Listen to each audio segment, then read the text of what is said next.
amigos telespectadores da Rede Vida de televisão e do programa Páginas Difíceis da Bíblia.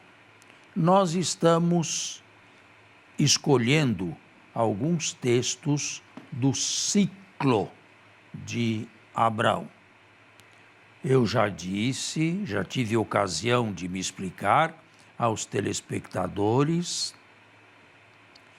que as peças literárias deste ciclo, 12 a 25 do livro do Gênesis, eram, na verdade e primitivamente, soltas. E mais tarde, pelos redatores finais, pós-exílicos, foram costuradas, suturadas, literalmente, umas nas outras. Portanto, nós temos pequenas histórias de Abraão que não nos trazem nenhum enredo. E a prova disto está ao alcance de todos na liturgia. De quando em quando aparece um texto relacionado com Abraão, mas ninguém se preocupa em perguntar o que veio antes ou o que virá depois. O texto, a peça, vale por ela mesma. Ela foi, por assim dizer, pinçada do conjunto e como lá estava de uma maneira mais ou menos arranjada, pode ser transmitida a todos sem procurar, como eu disse, o início e o fim. Qual seria a peça que você procuraria? Bom dia, Padre Fernando. Bom dia a você, nosso telespectador, que todo domingo nos acompanha aqui em nosso encontro, Páginas Difíceis da Bíblia. Se me permite, eu voltaria à peça, como assim chama o senhor, do capítulo 12 ainda, do nosso personagem Abraão, onde retrata a cena da sua vocação. Logo no início, nos primeiros versículos do capítulo 12, Deus deixa uma espécie de promessa para Abraão, um imperativo: sê tu uma bênção. E queria, junto com o nosso telespectador, entender um pouco melhor a dinâmica dessa bênção. O texto diz: em ti serão benditas todas as nações da terra. Exatamente. Por quê? E de que modo Abraão se torna portador da bênção?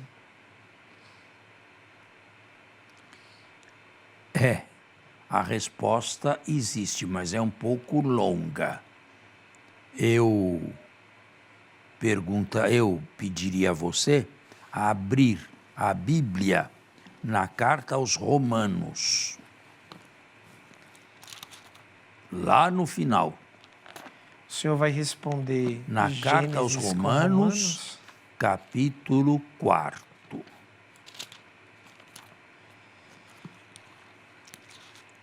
Quarto, Achou?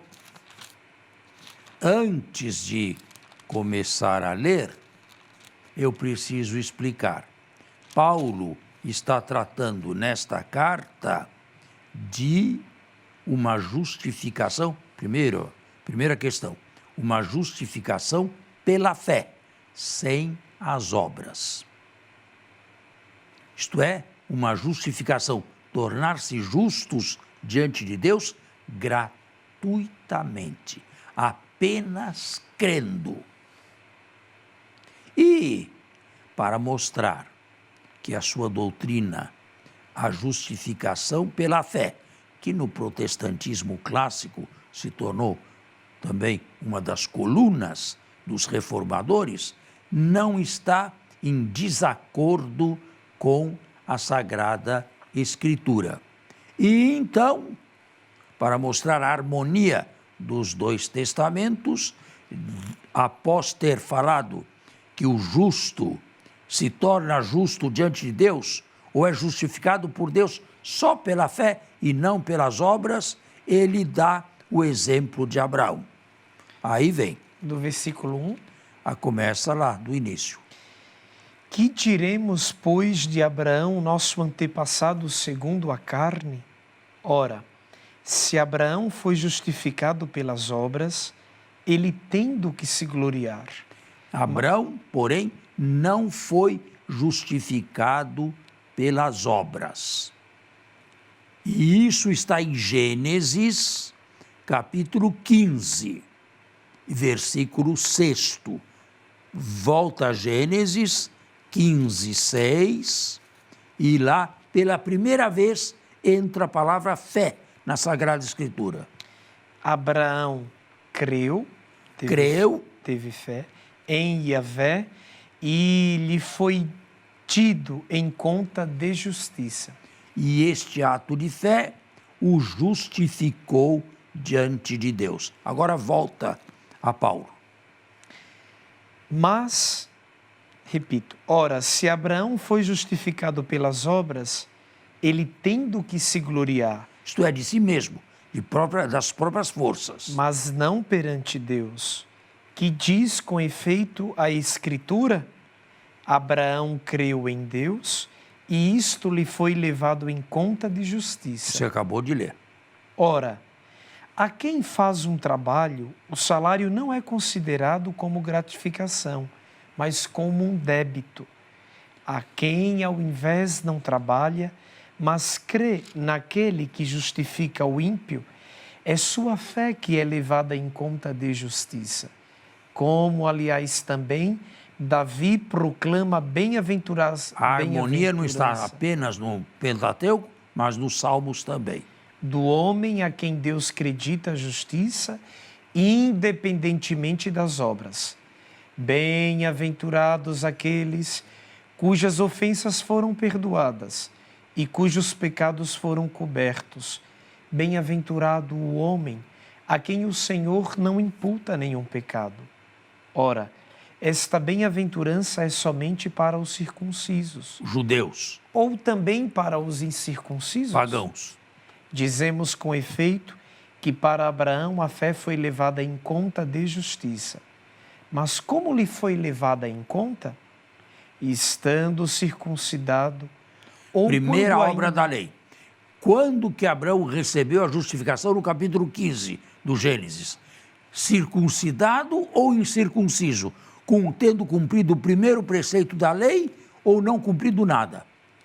Não foi quando estava circuncidado, mas quando ainda era incircunciso. Por quê? Porque Gênesis diz que a circuncisão de Abraão é mencionada só no capítulo 17. E o capítulo 15 vem antes do capítulo 17. E recebeu o sinal da circuncisão como selo da justiça da fé. Só como selo, sigilo de uma justiça que obteve apenas pela fé. Agora, mais adiante, ele vai dizer em que consistiu realmente a fé de Abraão. Assim, ele se tornou pai de todos aqueles que creem, sem serem circuncidados. Está vendo? Ser uma bênção. Em ti todas as nações serão benditas. Ele, repita. Assim, ele se tornou pai de todos aqueles que creem, sem serem circuncidados, para que a eles também seja atribuída a fé. E pai dos circuncisos... com uma condição. Para os incircuncisos, sem condição nenhuma. Para os da circuncisão, os judeus, com uma condição. Lê. Que não só receberam a circuncisão... Que não só receberam a circuncisão... Mas que também seguem a trilha da fé que teve Abraão, isso, nosso pai, quando ainda incircunciso. Continua. De fato... Você está entendendo? Sim, perfeitamente. De fato, não foi mediante a lei que se fez a promessa a Abraão ou a sua descendência de ser o herdeiro do mundo, mas por meio da justiça da fé. Por quê? Se os herdeiros fossem os da lei, a fé ficaria esvaziada e a promessa sem efeito. Mas o que a lei produz é a ira, ao passo que... Por que a lei produz a ira? Porque diz o que se deve fazer, mas não dá força para tanto. Ao passo que onde não há lei, não há transgressão. Por conseguinte, a herança vem pela fé, para que seja gratuita e para que a fé fique garantida a toda descendência. Não só a descendência segundo a lei, mas também a descendência segundo a fé de Abraão, que é pai de todos nós, conforme está escrito: eu te constituí pai de uma nação, de uma multidão de nações. Nosso pai em face de Deus em quem creu, o qual faz viver os mortos e chama à existência as coisas que não existem. Ele, esperando contra toda esperança, creu... esperando vida onde não poderia mais ter vida. O útero de Sara já morto pela idade. E ele também com mais de 100 anos, no texto. Creu e tornou-se pai de muitos povos, conforme lhe fora dito, tal será a tua descendência. E foi sem vacilar na fé, que considerou seu corpo já morto, ele tinha cerca de 100 anos, e o seio de Sara também morto. Ante a promessa de Deus, ele não deixou abalar pela desconfiança, mas se fortaleceu na fé, dando glória a Deus, convencido de que podia cumprir o que prometeu. Eis porque isto lhe foi levado em conta de justiça. Não foi escrito só para ele, foi-lhe levado em conta, mas também para nós que cremos naquele que ressuscitou dos mortos, Jesus nosso Senhor, o qual foi entregue pelas nossas faltas e ressuscitado para a nossa justificação. A explicação deste longo texto eu dou logo depois do intervalo.